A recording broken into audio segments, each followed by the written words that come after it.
In 2015, the Muppets returned to television, with a new series showing the behind-the-scenes involved in mounting a talk show. Unfortunately, it got a divisive reaction, and was cancelled after one season. I finally got around to giving the series a watch, and I found it really funny and highly enjoyable.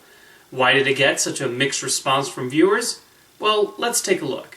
The Muppets is structured like a documentary series, as camera crews follow Kermit and friends around as they put together a talk show hosted by Miss Piggy. Following in the vein of The Muppet Show and Muppets Tonight, we see Kermit trying to wrangle the Muppets and deal with their hijinks, while celebrities make guest appearances. The show was created by Bill Prady and Bob Kershell, and this was not Prady's first time working with the Muppets either. He had worked for the Jim Henson Company early in his career, most notably writing a number of episodes of the Jim Henson Hour, the Disney World attraction Muppet Vision 3D, and the Muppet Celebrate Jim Henson Tribute Special. Before the series aired, and even during its run, I often saw the refrain that the show was more adult than the Muppet productions of the past. I did not find this too unusual, seeing as Jim Henson did intend the Muppets to be for adults, as opposed to the child-friendly Sesame Street cast. The original pilot for The Muppet Show was even given the title Sex and Violence.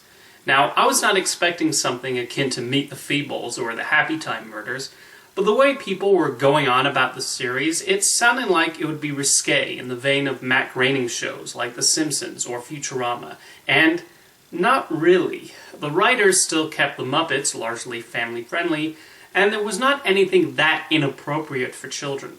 The most adult the series gets is showing the Muppets at a bar and drinking beer, but the show does not promote alcoholism. So those complaints felt blown out of proportion to me. The next issue that often comes up is in relation to Kermit and Miss Piggy's relationship. People reacted in shock that the two were going to be broken up in the show. Instead, we see Kermit with a new girlfriend in the form of a pig named Denise. I personally thought this allowed for a new dynamic in the Kermit-Miss Piggy relationship. Their romance has often been on and off over the years, and this arc was able to fully address this.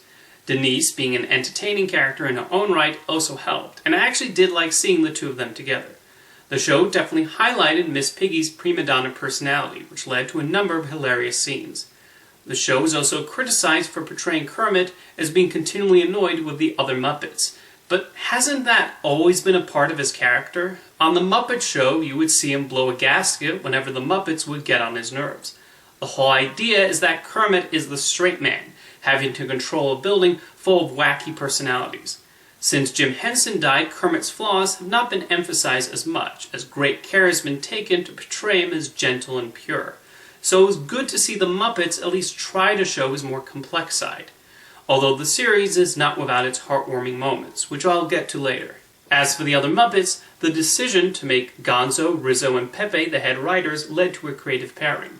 This is not the first time these three have been put together, and for good reason. I got some good laughs out of seeing them bounce ideas off each other.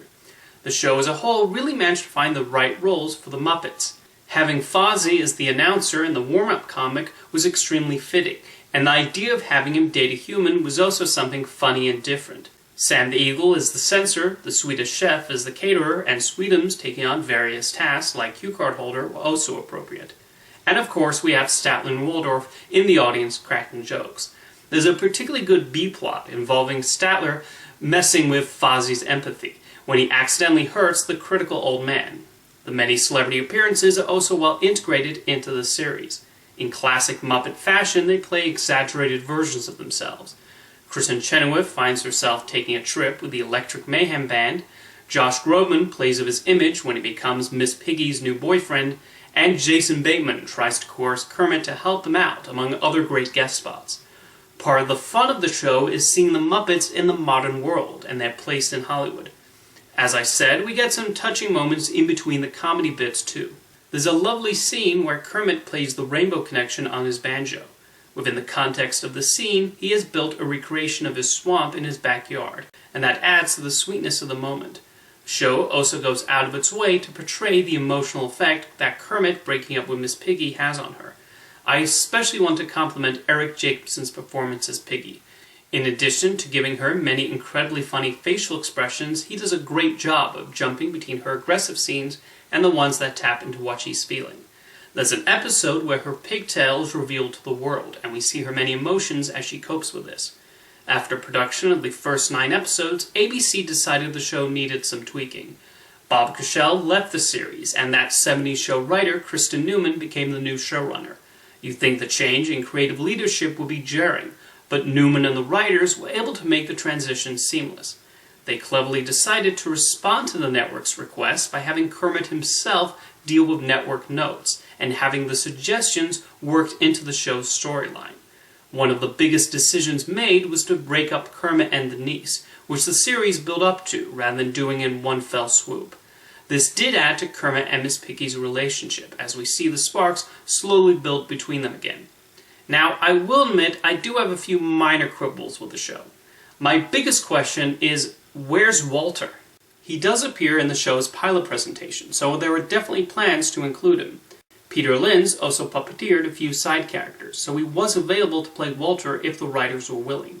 This was a character given a lot of focus in the 2011 Muppets movie, and his own subplot in Muppets Most Wanted, so it's unusual to see him not make an appearance in the show.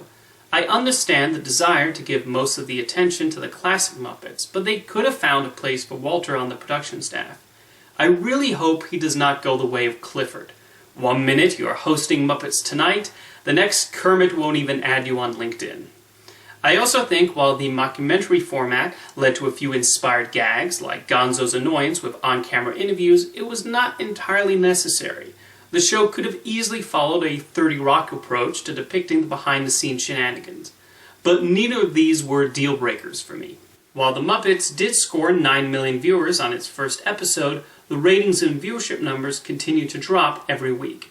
A few months after the season finale aired, ABC decided to cancel the series.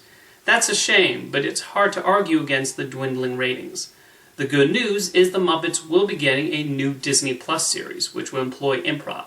So Disney is, at least, trying to find new things for the Muppets to do, and maybe the streaming service is just the place to do it. In any case, I was happy to finally give the 2015 series a watch. I smiled and laughed multiple times per episode, so the writers succeeded in my mind. Give the show a chance on Disney Plus, because you might be pleasantly surprised. See you next time.